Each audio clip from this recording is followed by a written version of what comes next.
किसका कंकाल है? आदमी का। किसका? इसको हम लोग मानव कंकाल बोलते हैं। क्या बोलते हैं? मानव कंकाल। मानव कंकाल होता है ना, मानव कंकाल का ये एक ढांचा है। हर मनुष्य में इसी प्रकार के कंकाल पाए जाते हैं। तुम लोग जानते हो जब बच्चा जन्म लेता है उस समय उसके शरीर में कितनी हड्डियां होती हैं? 300। लेकिन जैसे जैसे वो बड़ा होते जाता है, बढ़ते जाता है, उसकी कुछ कुछ छोटी छोटी हड्डियां आपस में जुड़ती चली जाती हैं और अंततः जब व्यक्ति वयस्क हो जाता है तो उसके शरीर में कितनी हड्डियां हो जाती हैं? 206 हो जाती हैं। इस प्रकार यह 206 हड्डियों का एक ढांचा है ना। उसमें ये क्या कहलाता है?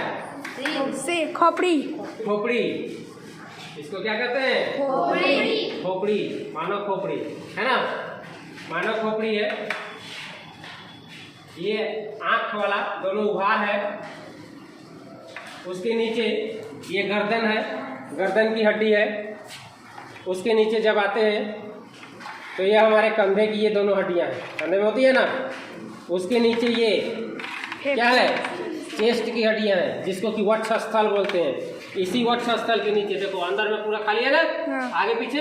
इसी वक्षस्थल में हम लोगों का फेफड़ा, हृदय है ना, यकृत, लिवर, ये सब सुरक्षित रहता है।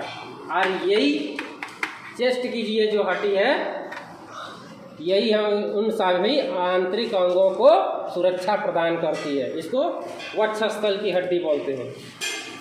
ये हाथ की हड्डी है। ये हमारा हाथ का अंगुली वाला है भाग है।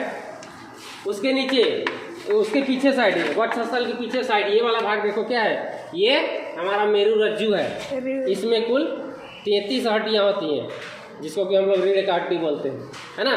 कुल कितनी हड्डियां होती हैं इसमें? 33 हड्डियां होती हैं। ये हमारे कमर की हड्डी है, जिसको कि कूल्हे की हड्डी भी बोलते हैं।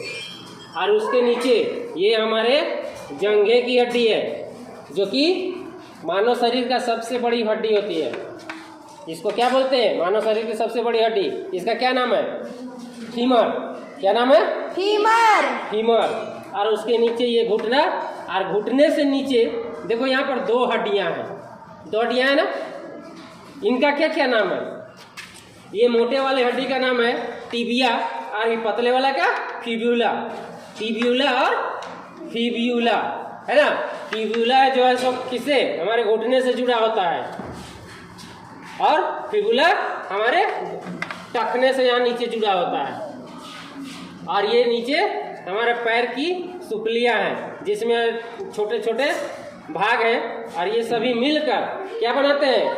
मानव कंकाल तंत्र बनाते हैं। आए समझ में? अब ये बताओ कि ये हम लोगों के लिए किस प्रकार उपयोगी है? ये हम लोगों को क्या करता है? हमारे लिए किस प्रकार उपयोगी है? सबसे पहला अभी बताए ना कि ये वक्षस्थल हमारे आंतरिक अंगों को सुरक्षा प्रदान करता है ना। उसी प्रकार रीढ़ की हड्डी हमको सीधा खड़ा रखने में सहायता प्रदान करती है। हाथ पैर की हड्डियां हमको क्या करती हैं? काम करने में, और पैर की हड्डियां चलने फिरने में मदद करती हैं। और ये नीचे सुपली वाला भाग जो है, यह सबसे मजबूत भाग होता है, जो कि पूरे शरीर का वजन को क्या करता है? संभाले रखता है ना।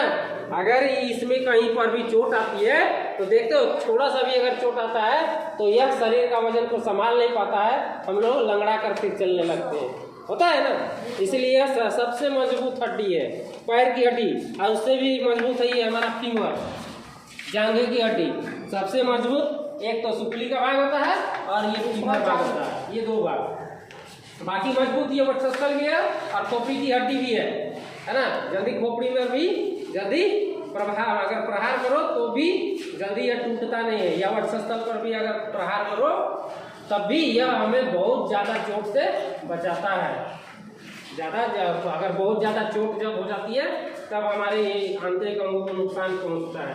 इस प्रकार यह हमें सीधा खड़ा रखने में, चलने फिरने में, है ना, हमारे हड्डियों एवं ऊतकों की विकास में भी यह सहायता करता है। इस प्रकार मानव कंकाल हम सभी के लिए बहुत ही उपयोगी है।